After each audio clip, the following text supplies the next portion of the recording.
acho uma das coisas mais bonitas em Freud, você saber que um homem que fez 37 cirurgias, que teve câncer, estava preocupado com as pessoas. Você pega naquele início da Segunda Guerra, né? A preocupação dele com o outro, com o mundo. E, para mim, uma das coisas mais cruéis da psicanálise é o que fazem, não os psicanalistas, às vezes até os psicanalistas, com a memória do Freud. Como, por exemplo, o Freud usou cocaína de 1894 a 1897. E parece que esse é o resumo da vida dele, né? Um homem que morreu em 1939. Parece que foi tudo que ele fez na vida foi usar cocaína. Então, e em outra época, né? Em outra época que havia outra conotação. Sim. Pô, se você levar em consideração, há bem pouco tempo atrás, né, muitos intelectuais, etc., divulgavam e falavam sobre o uso da maconha como se fosse uma coisa para atingir a nirvana, um lugar de inteligência, etc. Ou seja, o Freud, no meu ponto de vista, né, ele era um pesquisador nato. Então, o uso da cocaína, que né, tem lá os seus contextos, mas o uso da cocaína deve ter sido isso. Espera aí, será que realmente faz esse efeito? Então, vou lá, quem sabe? Aí, não deu, parei.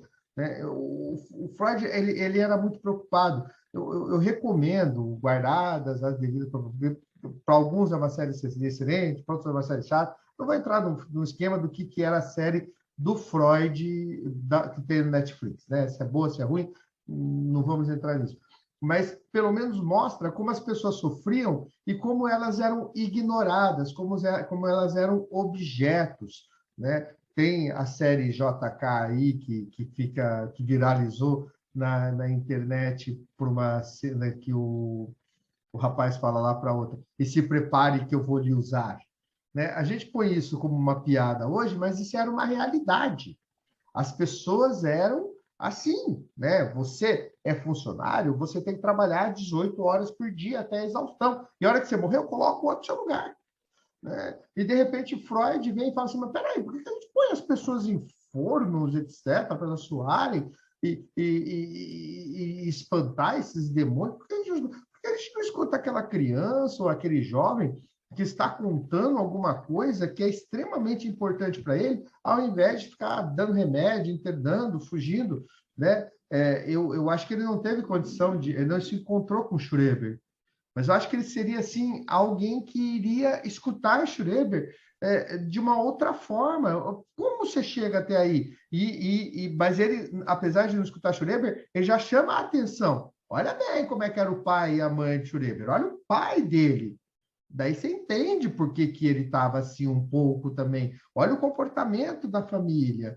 Olha as pessoas que sofrem abusos, pessoas que sofrem, que têm medos, né? Quando nasce aí as síndromes de Asperger e tantas outras, em alguns casos eles iam fazer as pesquisas lá nos campos de concentração. É lógico que essas crianças não iam falar. É lógico que essas crianças iam ter medo.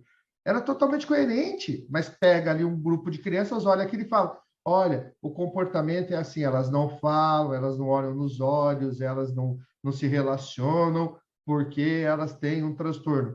Elas não tinham só um transtorno, elas morriam de medo. Vai olhar para o olho era uma questão de sobrevivência, não olhar no olho para não correr o risco de tomar um tiro. Né? Aí o Freud, ele subverte que ele fala assim: escute isso, olhe a realidade. Não sai fazendo diagnóstico a partir daquilo que está acontecendo agora. Não julgue uma pessoa por uma atitude, julgue uma pessoa pela história de vida dela. O Einstein é a mesma coisa. Não use a ciência como algo engrandecedor, que parece que coloca pessoas acima dos deuses. Use a ciência para ajudar o ser humano. Use a ciência para levar energia até onde não tem. Use a ciência para produzir alimentos para as pessoas que não têm. Use a ciência, ainda que seja ela a ciência física, para transformar as pessoas em ter mais conforto. A ideia de Einstein, muitas vezes, inclusive, era trabalhar com diversos conceitos, para que esses conceitos pudessem ser aplicados em indústrias, diminuindo o sofrimento humano na realização de trabalhos. Às vezes, quando você fala de Einstein, eu escuto Freud. E quando você fala Freud, eu escuto Einstein. Porque o princípio é o mesmo. No melhor dos sentidos, sabe? Exatamente. A pessoa está lá gritando e ela poderia levar um choque, ela poderia ter banhos de águas extremamente gelados, ela poderia assistir cultos e cultos e cultos e cultos. Chega um jovem médico e fala: me conta o que você está sentindo. Não, já olharam e não tem nenhuma relação à minha dor física, não tem nenhuma doença que explique a dor física. Mas me conta, conversa comigo. Por que isso seria ruim? Qual é o efeito colateral disso? E o Einstein, da mesma forma, num determinado momento, quando a ciência começa a se transformar numa coisa absurda, ele convoca a população, né, dentro das crenças dele, etc., convoca a população em artigos do tipo assim, calma, né? Deus ainda está aí. Os males não são causados só pelo comportamento que vocês estão querendo colocar, como se tudo isso acontecesse por conta de Deus ou qualquer coisa nesse sentido. Não, nós temos responsabilidade sobre isso. Nós somos agressivos. Nós somos, um dos títulos das cartas que trocaram é Por que a Guerra? Freud e Einstein, por que a guerra? E o Freud, na sua visão já ali no mal-estar da cultura, já preocupado com... Ele fala assim, porque as pessoas lutam insanamente para ter razão. E Einstein, mas por que tem que ter razão? Se o mundo é grande para todo mundo? Se é possível... Então ficava esse combate do tipo assim, era um que estava querendo explicar as coisas de uma maneira simplista, o outro que estava querendo explicar as coisas de uma maneira científica, mas os dois com o mesmo pensamento. Vamos dar um jeito de cuidar da humanidade. Eu não sei o que eu posso fazer, mas se eu puder fazer qualquer coisa, que eu faça, porque o Einstein estava carregando esse peso. Acabei de inventar uma arma de guerra. Eu não sabia, mas eu inventei. Na realidade, o meu pensamento era outro, o pensamento do Einstein era outro, era bem outro. Era capacitar ao uso de uma energia imensa que a gente tinha por aí. Aí o cara falou, opa, dessa energia eu posso produzir uma bomba. Então, esse era a dificuldade que Einstein estava encontrando. E Freud também estava encontrando, eu acho que quando a gente confunde, é exatamente isso. Por que as pessoas não podem contar as suas histórias? Porque eu esqueço de pensar que as pessoas podem ter alguma coisa recalcada, escondida dentro de si, que causa sofrimento. Por que fulano sempre repete? Por que o cara se suicida, eu vou lá, trato, curo, resolvo todos os problemas dele, passa 10 dias, ele sai do hospital, ele se suicida de novo. O que é isso? Que energia é essa destrutiva? Que pulsão é essa? O que está escondido dentro dele? Para ele esquecer o sofrimento que ele teve no hospital e tentar de novo, tentar contra a vida. Então, acho que Freud, sabe, ele se usava disso. E uma coisa que nós já conversamos, Lucas, e que eu acho que às vezes a gente acaba esquecendo no uso da psicanálise perfeito, eu acho que todo mundo tem esse direito, né, do ser humano, não esquecer que Freud era alguém que estava preocupado com...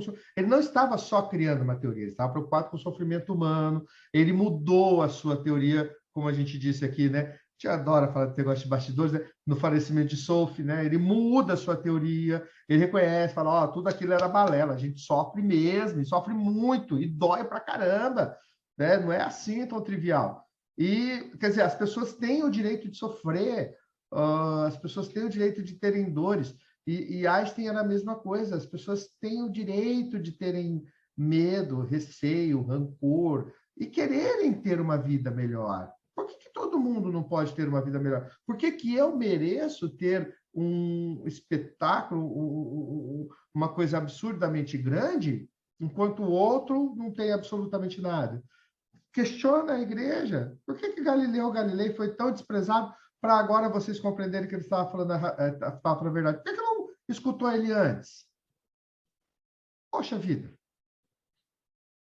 E como é difícil uma pessoa falar das mazelas, das dores, das culpas, dos pecados, se ainda existe o tratamento moral, né? Ainda existe o você não devia ser assim, você não devia fazer desse jeito. E aí o que está recalcado parece que vamos botar uma blindagem ainda maior, porque a pessoa que deveria me ouvir está me julgando. Então o julgamento ele acaba sendo terrível, né? Sim, é uma coisa que eu falo muito, muito, muito mesmo, né? Usando, quando eu falo em rádios, etc., eu falo assim, nós temos que tomar muito cuidado. Às vezes a gente tem a vontade, somos humanos, nós queremos ajudar, mas a pessoa já está lá, deprimida, porque, sei lá, sofreu um acidente, bateu o carro, era o único carro, meio de transporte, de locomoção dos filhos, de trabalho, não está com dinheiro.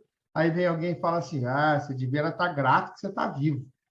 Pô, o cara já está deprimido com um monte de coisa. Aí vai ficar mais deprimido ainda porque agora, além de tudo, ele é ingrato, né? Então, Freud nos convoca a isso, a escutar a vida de cada um. E Einstein nos convoca ao quê? A pensar, ó, agora que você dominou a energia, você tem condição de ter um celular. O celular, ele pode ser utilizado para você se aproximar de pessoas, para você poder trabalhar, para você poder conversar com as pessoas. Agora, o celular também pode ser usado para que você destrua uma outra pessoa, para que você roube. O uso da ciência é o que você decidir. É essa parte humana que tanto Einstein quanto Freud estavam preocupados. O que vão fazer com isso que eu estou dando na mão agora? E parece que esses dois nos chamam para uma responsabilidade, né? Acima de tudo. Porque não é só, olha, eu sou assim porque o meu pai me bateu muito. E o que você vai fazer com isso? Sabe? E aí? Bateu, acabou, já era, vamos viver 70, 80 anos falando e sem nenhuma mudança? Exatamente, assim como, de repente, o próprio, não só o Freud, né, quanto o Einstein, eles nos convocam também, o Einstein convocou os colegas, né, afinal de contas, o que vocês vão fazer com esse conhecimento absurdo que nós estamos desenvolvendo? Não há ciência sem vida. Nós temos que conseguir levar à humanidade alguma coisa boa. Porque senão, fazer ciência para descobrir uma partícula nova, para descobrir uma energia nova, para descobrir um equipamento novo, e isso não ter serventia nenhuma para a humanidade, uma ciência vazia. Há que se ter uma ciência que ajude as pessoas. É lógico que primeiro você cria uma teoria que não vai ser tão fácil de toda a população entender. Mas depois que se faz isso, começa um novo trabalho. E esse trabalho, ele é digno de ser estudado, de ser pesquisado, de ser pensado. Freud, Einstein e tantos outros contemporâneos a eles, né, fizeram isso. O que a gente não pode esquecer era o objetivo disso. Acho que é por isso que esses trabalhos que a gente faz de divulgação da psicanálise são extremamente importantes, para a gente não esquecer que tinha um objetivo por trás de tudo isso. O objetivo não era escrever 24 livros, o objetivo não era se tornar famoso ou o pai da psicanálise. O objetivo era aliviar o sofrimento humano. O Einstein não queria ser o rei da física, o grande papa da física, aquele que todo mundo... Tudo bem, queria também, lógico, tem o seu ego, mas também queria que a humanidade compreendesse o valor da ciência e o quanto a ciência faz parte da vida das pessoas. Não dá para ignorar, não dá só para ir no final, né? Uma clínica de psicanálise, nós trabalhamos, o nosso, se a gente pudesse falar, entre aspas, correndo mais uma vez o risco de ser julgado porque pegam só um pedacinho e escutam isso, o nosso negócio é o sofrimento. A gente trabalha com o sofrimento humano. Mesmo uma pessoa que chega aqui com tranquilidade, no consultório, e fala as coisas, com tranquilidade, com clareza, etc., ela procura a psicanálise porque ela tem alguma coisa que está pulsando dentro dela e precisa resolver, que é, por exemplo, a energia interna que nós temos aí, chamada de entropia, né, que é uma energia interna que está dentro da gente, que fica ali pulsando, que de repente escapa. Que a tendência é se desorganizar, né? Sim, segundo a lei da termodinâmica. Sempre começamos de uma certa forma e nos desorganizamos. Organizamos, depois vamos lá e desorganizamos de novo. Né? E o que é a E função? organizar gasta muito, perdão, organizar gasta muito mais energia, né, do que desorganizar. Aliás, desorganizar libera energia. Desorganizar parece ser a coisa mais fácil do mundo. Organizar. Isso. O universo tende à desorganização. A segunda lei da termodinâmica, que é a entropia, é isso. O universo tende à desorganização. Tudo se desorganiza. Para organizar, nós precisamos ter, de novo, uma energia que é cedida a esses elementos que vão. Então, por exemplo, né, minha clínica está ali organizadinha. Vem uma criança e revoluciona a clínica. E para ela revolucionar a clínica, 10 segundos. E para organizar de novo, 20 minutos, sei lá. Agora, foi necessária essa desorganização, a criança causar essa desorganização na clínica, para que o trabalho pudesse acontecer. Senão não teria justificativa nenhuma da desorganização. E a desorganização nada mais é que o que a gente chama, por exemplo, na psicanálise, de repetição. Você repete, repete, repete, de repente, por que eu faço sempre isso? Porque daí acaba vindo alguma coisa que te faz questionar. Aí você entende que fala na associação livre, em outros elementos, e percebe que tinha um recalque, alguma coisa que você guardou, e que talvez nunca seja revelado, mas pelo menos que você saiba lidar com isso que faz você sofrer. Repetir, por exemplo, o relacionamentos abusivos. Por quê? Sempre, repito. É o recordar, repetir, elaborar, né? Isso. E diga-se de passagem, se eu pudesse... Eu não estava do lado de Freud, mas se eu tivesse do lado de Freud, depois que eu passei minha vida aí, já ao alto dos meus 50 anos, eu ia falar para ele, Freud, corrija aí. Recordar, repetir, repetir, repetir, repetir, repetir, repetir, repetir, repetir. Aí você elabora. E é uma outra questão complicada na técnica, quando se fica só na repetição, né? Eu digo pelo seguinte, às vezes uma pessoa que está sofrendo, às vezes não, quase sempre, vai querer falar a mesma coisa 50 vezes. E que é aconselhável você chegar para ela e falar assim, mas e aí? O que a gente vai fazer com isso? Ela vai ficar numa situação muito quase homeostática, sabe? Vou falar, vem aqui, alivia um pouco, a semana vai ser ruim, eu alivio um pouco, volto semana que vem, a semana vai ser ruim. Mas a gente precisa mais do que isso, mesmo que o mais que isso gere uma enorme dor. Sim, eu adoro, por exemplo, quando acontece alguma coisa, o que a gente chama de ato analítico, né? Quando parece que você não é possível, eu não consigo trazer em palavras essa sensação, mas é como se você tivesse acertado, assim, né? Você você usa uma estratégia e se acerta. Esses tempos atrás, eu achei incrível. Eu vou falar da minha análise, para não falar de ninguém, mas eu falando, de repente, parei, baixei assim, né? Baixei a cabeça, estava na poltrona ainda, inclusive, estava nem no divã. Estava na poltrona, baixei a cabeça e pensei.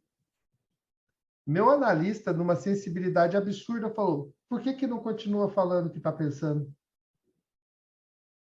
Eu olhei para ele e falei: porque eu não sei. Não sei ou não tenho coragem? Paramos por aqui. Rapaz, aquilo para mim foi uma coisa extremamente bonita, porque estava na minha cabeça, eu sabia que eu sabia, mas eu não queria falar, porque eu não queria acreditar que aquilo que eu ia falar era uma verdade, talvez.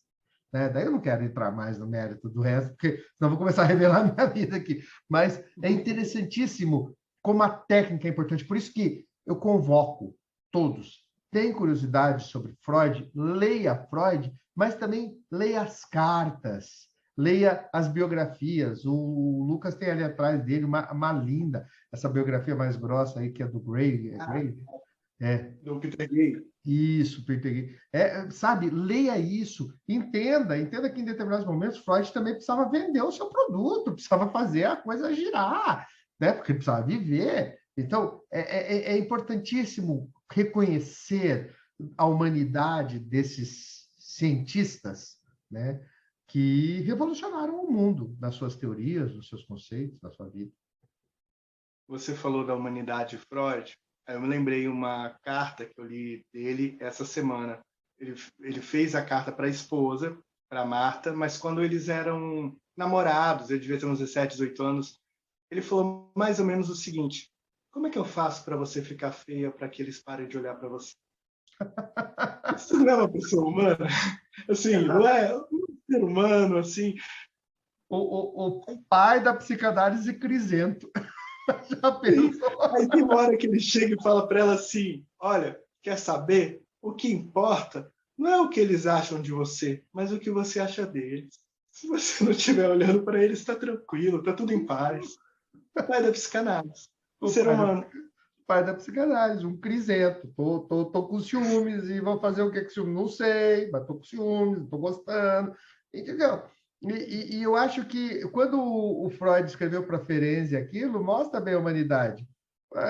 Assim, esse cientista aí está querendo falar comigo sobre a psicologia, a psicanálise, mas ele não entende nada disso. Agora tem o detalhe também, não entende nada de física. Então vamos bater um papo aí para ver o que vai sair disso tudo. Porque a ideia era essa. O que é a essência do crescimento? A essência do crescimento são esses debates. Eu me preocupo muito quando a gente tenta confinar os conhecimentos às academias, aos nichos, às escolas, né? O conhecimento ele deve ser divulgado, deve ser dado a todas as pessoas. O que elas vão fazer com ele é um problema delas. Mas se alguém tiver a curiosidade agora de pegar, depois dessa conversa, as cartas de Einstein e Freud e ler, já vai ter uma outra visão sobre outras coisas, sobre outras preocupações. Ali, por exemplo, nessa carta, Freud começa a cunhar, ele já estava cunhando muito lá na cultura, com a transferência, etc. Ele começa a se preocupar com o mito, né? O mito no sentido dessas pessoas que se sentiam tão poderosas, mas tão poderosas, que às vezes testavam a sua transferência, fazendo afirmações absurdas, só para saber se eles eram melhores do que os outros. Então, né, eu acho que para a época deles, quando o Hitler falava assim, porque a raça ariana é a melhor raça, é a raça pura, eu acho que ele falava assim, será que ele deve estar fazendo? Deve estar testando para ver se a população vai acreditar. Uma parte da população acreditava e não à toa que ele começou uma guerra, né? Então, às vezes eu tenho a impressão que nos dias de hoje é mais ou menos isso que funciona. Porque tem assuntos que eu não quero dizer que esses assuntos não devam mais ser discutidos, mas algumas coisas já ficaram bem categorizadas, né? E se quiser discutir sobre isso em uma outra hora, alguém se sentir atingido com o que eu vou falar, não tem problema nenhum, eu estou preparado para falar sobre isso. Mas eu não acho que um deputado federal, um deputado estadual, ainda que foram esses, que sejam ex-deputados, possa voltar ao assunto e dizer que talvez o Brasil possa ter um partido nazista. Não existe lógica nisso. Não existe lógica em querer voltar nesse debate. Isso é transferência, isso é querer medir a transferência, isso é querer medir o seu poder. Fala uma coisa que ele já sabe que é uma besteira, provavelmente ele sabe, mas quer medir para ver se a população vai comprar ou não. Tanto Freud quanto Einstein, nas cartas, estavam preocupados com isso. Será que realmente os nossos líderes estão preparados para nos representar de verdade e não querer colocar lá a postura e o pensamento deles? Porque o representante é alguém. Porque num determinado momento, o que o Freud fala para o Einstein? A resolução da guerra seria se uma das partes vencesse e morresse. Então vai lá, duas pessoas estão lutando, uma morre. Aqui morreu, acabou, não tem mais volta. Por quê? Ela não pode querer voltar à guerra, porque morreu, e o outro já venceu, ele não tem mais por que se preocupar com nada. Acabou. O problema é que a humanidade não é assim. Ganha. Aí ou quer se vingar, ou quer continuar desbravando, ou seja, o orgulho humano faz com que as pessoas cada vez queiram mais. Aí foi quando Freud, inclusive, coloca, né, que ele não sabe até onde a ciência vai chegar, porque a gente sempre vai querer mais.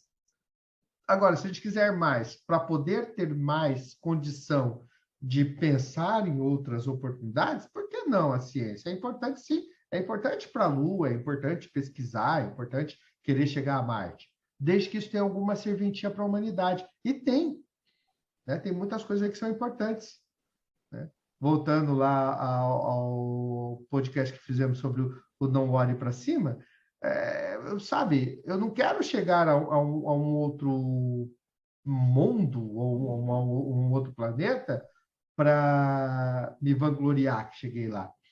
Eu quero chegar lá para ver se lá tem alguma coisa que, por exemplo, para nós aqui fosse importante, como um minério, né? Não para explorar, mas para saber, né? Para reconhecer as nossas origens, sei lá.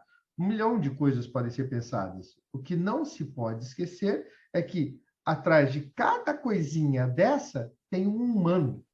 E o humano não pode ser desprezado. A ciência tem que viver em função da humanidade.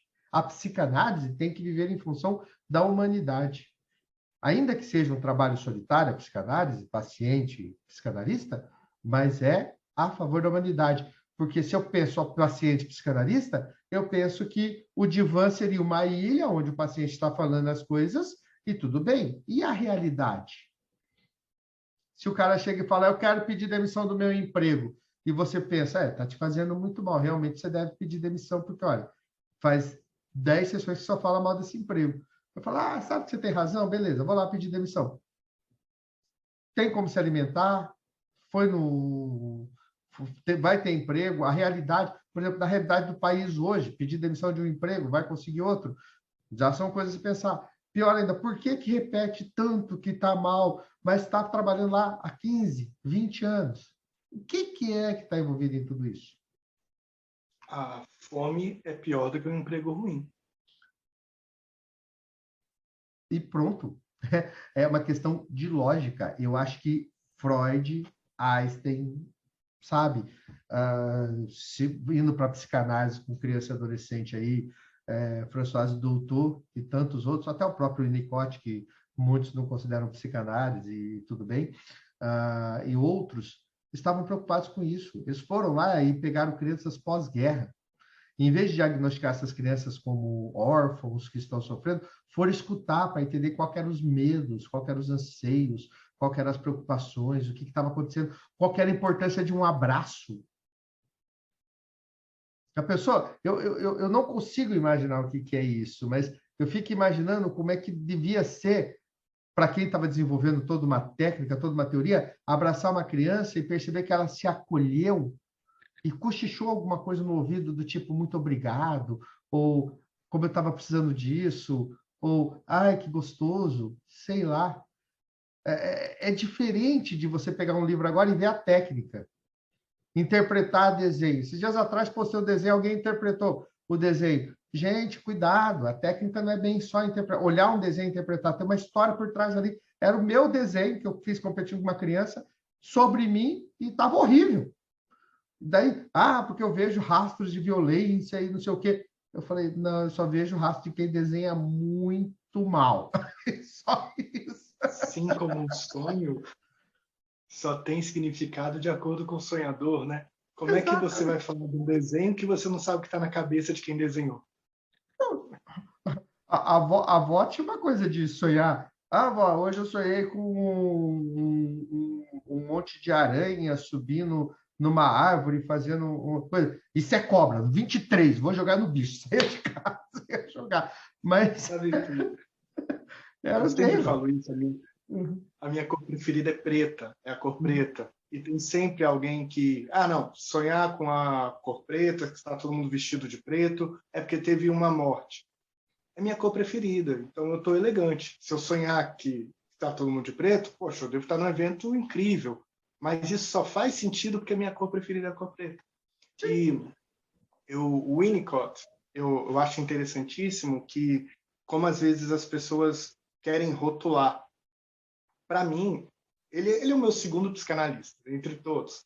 Freud é o primeiro, depois o Winnicott. Porque o Usando, que é mais psicanalítico do que a importância de uma mãe, se a mãe é excessiva, se a mãe está em falta, a importância de um abraço, olhar para órfãos de guerra e ver o efeito disso. Um formidável psicanalista. usando a piadinha do outro podcast, né, do nosso segundo, do nosso outro trabalho lá, você falou que o Winnicott é seu segundo psicanalista, você vai queimar no mármore do inferno, tá? Você toma cuidado aí. Gente, Eu andei no filme, eu já estou lá há muito tempo. que coisa absurda. Lucas, eu acho isso sensacional quando você fala isso, porque é exatamente isso. Até eu atender. Bom, eu estudei psicanálise, eu fui um teórico da psicanálise por muitos anos na minha vida. Eu demorei muito para ter uma clínica. Então, eu estudei muito psicanálise. E quando eu vim para a clínica, que eu comecei a atender. A hora que eu atendi a terceira criança, gente, eu lia tudo.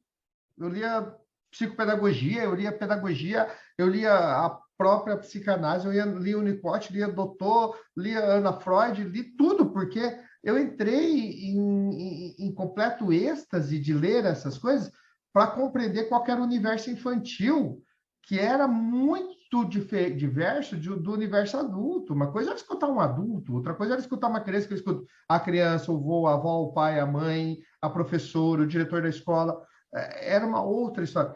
E às vezes a gente perde essa magia. Por isso que é importante, né, voltando lá um pouquinho à origem desse trabalho, ler as cartas entre Freud e Einstein, Freud fez, Freud fez, né? Porque são onde ele mostra a sua humanidade e onde ele mostra o foco, um dos focos principais que não era criar só a psicanálise, era criar um tratamento, um trabalho, assim como Lacan, Winnicott e tantos outros, era criar um trabalho que aliviasse o sofrimento humano, que desse não uma sequência lógica, mas um pensamento coerente, com técnicas coerentes, para se criar um jeito de falar sobre a pessoa. Né? Por isso que a psicanálise é no caso a caso, mas nunca sem a teoria. Nunca sem a teoria. Professor, eu te agradeço imensamente. Ferdinando Zapparoli, dos Institutos Lalang e Instituto ESP também. Muito obrigado, viu? Aqui no domingo, conversando comigo sobre física, sobre Einstein, Freud.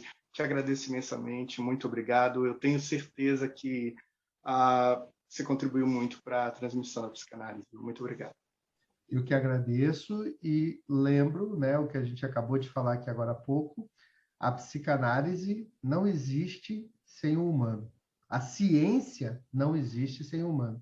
Se é para produzir alguma coisa, que seja em benefício da humanidade. Se o seu trabalho é produzir parafusos, que você produza esses parafusos sabendo que eles estão ajudando alguém. Se você estuda física, a mesma coisa. Se você estuda psicanálise, a mesma coisa, e aí por diante. E é isso o que Freud, Einstein, que eram contemporâneos, que sofreram, que foram judeus discriminados, que muitas vezes pensaram em desistir de tudo que estavam fazendo, provavelmente pelo cansaço, pelo estresse, mas continuaram e criaram teorias maravilhosas. Lembre-se, se você achar que Einstein nunca serviu para nada, para que você for esquentar o seu chazinho no micro-ondas ou o seu macarrão na hora do almoço, se não fosse por Einstein, você não estava com ele na sua cozinha, né? O seu micro-ondas. E tantas outras coisas aí que são importantíssimas para as nossas vidas. Celulares, comunicação, energia, cura do câncer, né? Tudo foi criado por Einstein, né? A partir da sua primeira teoria e dos contemporâneos a ele. Né? O sofrimento humano teve um sentido a partir de Freud. Não que não tivesse antes, mas a partir de Freud foi cunhado o conceito do inconsciente, que nos explica o que faz né, 7h45 da noite de um domingo, estarmos falando sobre física, Einstein e Freud e psicanálise, né? É isso, o desejo. Boa noite, Poxa, Lucas. boa noite, muito obrigado, professor. Até mais. Até mais.